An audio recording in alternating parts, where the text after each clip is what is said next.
All right, all right. Welcome back to the channel. Mike Tyson has more words of wisdom for Deontay Wilder. Not quite sure if Mike Tyson's the best person to deliver it. However, let's go through what he has to say in this video.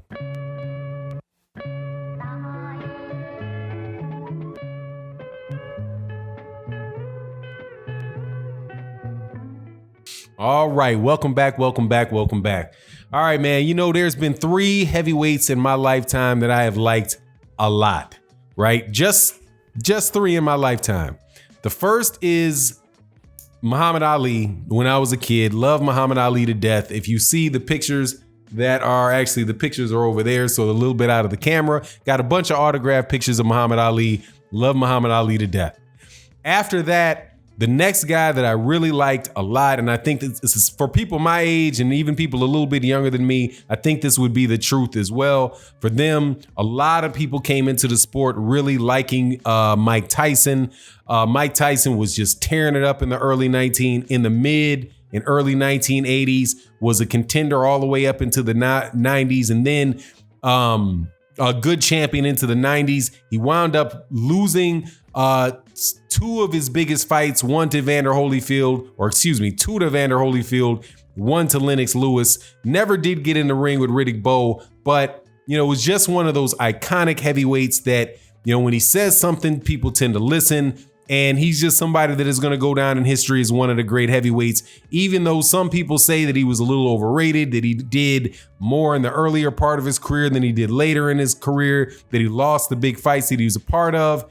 You know, for my money, Mike Tyson, when Mike Tyson was absolutely at his best, was fighting and was very active, and before all the money came in, Mike Tyson is one of the top, you know, top three heavyweights that I've seen. I might put 4. Maybe Ali ahead of him. Maybe I put Evander Holy, Lennox Lewis, Larry Holmes. It's questionable about Evander Holyfield if Evander Holy would have fought him earlier, but he's that level of fighter. Most people have him in his top 10 heavyweights of all time, and he's definitely the same type. The only fighter that I've seen in my life in the heavyweight division that brought the same amount of fear into the ring, into the hearts of the opponent that Deontay Wilder did. So to have him say the things that he said about Deontay Wilder, that he's saying about Deontay Wilder, they kind of ring true for me coming from Mike Tyson. Now, when Mike Tyson said, and he was on an interview with Fat Joe.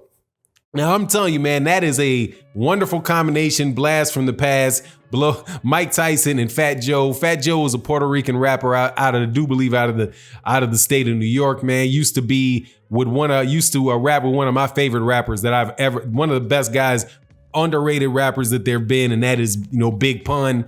But he was cool with Big Pun. I've always paid attention to Fat Joe, like Fat Joe. So he's got a podcast. It was fun to listen to him interview Mike Tyson. In this conversation with Fat Joe, Mike Tyson says that, Deontay Wilder just didn't seem like the same guy going into the ring, and that he was not the same guy that it was in the first fight. And he just didn't seem like he had a lot of pep, that he had a lot of energy. And he said something that was interesting, man. Something that was really interesting. He said he makes, and I read the transcript of the interview where he said it, and it kind of confused me, because he said that Deontay Wilder's like, I made $90 million. Now my life is over. Grow up, your life isn't over. You know, you can still make a lot of money. Get back to doing what you're doing and play this thing all the way out to the end.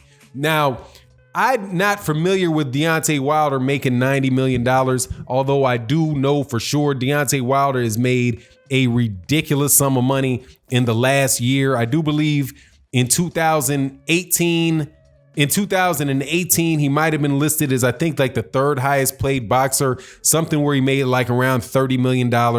I do believe this year, you know, he's probably made, so probably over the last 2 years, he might have made $90 million. He might have made $30 million in 2018. in 2019 because he had the fight with Tyson Fury where there's at least two $20 million fights and maybe a $50 million fight. $20 million for my understanding is he got $20 million for Tyson Fury the first time. He made over $20 million for Tyson Fury the second time. He was guaranteed against Luis Ortiz the second time somewhere. I think he was guaranteed $20 million for that. I also think that the Dominic Brazil fight, because they had this bid thing go on, he might have made $15 million for that fight. And then a $40 million, roughly $45 million, without taking all the stuff out of it, that he made against Tyson Fury this last time. You are looking at somebody that says, man, I've pretty much accomplished everything that I possibly could accomplish in the sport of boxing as far as monetarily. Because if you remember what Deontay Wilder came in trying to do, came into boxing for money. That's the reason he was there, to make sure that he had enough money to take care of his daughter, right? And then for several years, he wasn't able to get a lot of the big fights that he wanted to get. And even though, he was making $1 million a fight, 1.5 million a fight, and he was doing that for 7 or 8 fights, he actually, was really able to, he did make a good amount of money for normal people, right? Or even not normal people. That's still a lot of money. But then, when at the time that he got the fight with, pretty much from the Luis Ortiz fight on, that's when his money really started skyrocketing. And maybe what Mike Tyson is saying is that you just didn't see him. When you make all of that money, you might not necessarily have the same hunger, the same focus, the same desire to get out there, and fight, right? Because you've already met all your goals. Now, I don't know for sure if that's what Mike Tyson intended to say about Deontay Wilder, but I think that there is a chance that could be true. Now, one of the more favorite, and I'm not saying that's why he lost a fight or anything like that. I'm just saying that, what Mike Tyson is saying is, yeah, Deontay Wilder definitely has a chance to beat Tyson Fury. Buddy McGirt also said with some adjustments, with a few adjustments, Deontay Wilder can beat Tyson Fury. So you have, and the fact, and that's the fact that Deontay Wilder has the ability to beat Tyson Fury because he almost stopped Tyson Fury in their first fight. So the question for me is, is there any truth to what Mike Tyson is saying about the fact that Deontay Wilder became famous, he became very wealthy, that he might not have had the same motivation, the same hunger, the same drive to really go after Tyson Fury, like everything in the world mattered to him, right? Like his whole world, but that he was still on his way to trying to achieve something. And if he didn't have the same hunger that he did when he was earlier on in his career, that could affect the fight.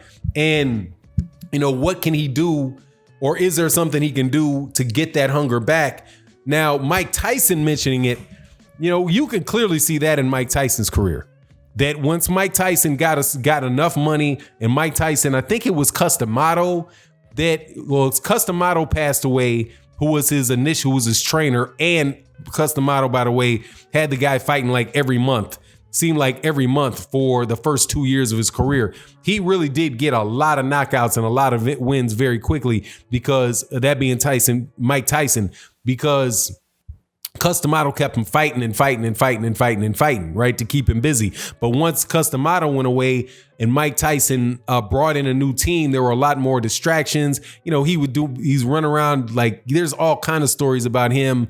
Like, one of the guys, the story that tells the story about him is it's a former DJ in New York. Used to do movies in the 1980s. Ed Lover. Ed Lover said that he was riding around with Mike Tyson. Mike Tyson had to go somewhere else, and Mike Tyson looked at him and was like, "Here, man, you can drive that home." So, and it was a Bentley, like a $300,000 Bentley. And so Ed Lover took the $300,000 Bentley home and parked it, and was like, when is Mike Tyson going to come back for this? When's Mike Tyson going to come back for this car? Mike Tyson never came back from the car, but one of the managers that worked for Mike Tyson sometime later called Ed Lover up and was like, "Do you still have the car?" And went and picked up the car. Later, Ed Lover talked to Mike Tyson, and Mike Tyson told Ed Lover that he never intended, that he literally gave him the car. Like, if you like this car, you can have it. Take it home with you. You can have it. So any guy that would have, that much money to play with and not care about, when you have your next, big time, big money contract coming up, you might not be as interested in training. And with these very, very high level fighters, there's not that much that separates one guy from the other. Right. And so if you're not training, or if you're not motivated, if you're not 100% on your game, shoot, something ugly can happen. So maybe that's what Mike Tyson is saying. And, personally, I think Tyson Fury is just a difficult fight for anybody. I do believe that there was a lot of gamesmanship in that fight, with the gloves and otherwise.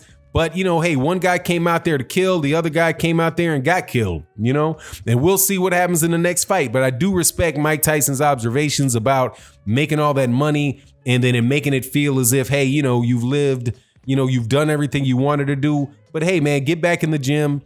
If that's what you want to do, if you can get your hunger all the way back and really approach it like you are starting fresh, then hey, man, you might get the wonderful results that you're used to. But anyway, you let me know what you think what Mike Tyson had to say and what my interpretation of what Mike Tyson said was in the comment section, and I'll catch you on the next video. Peace.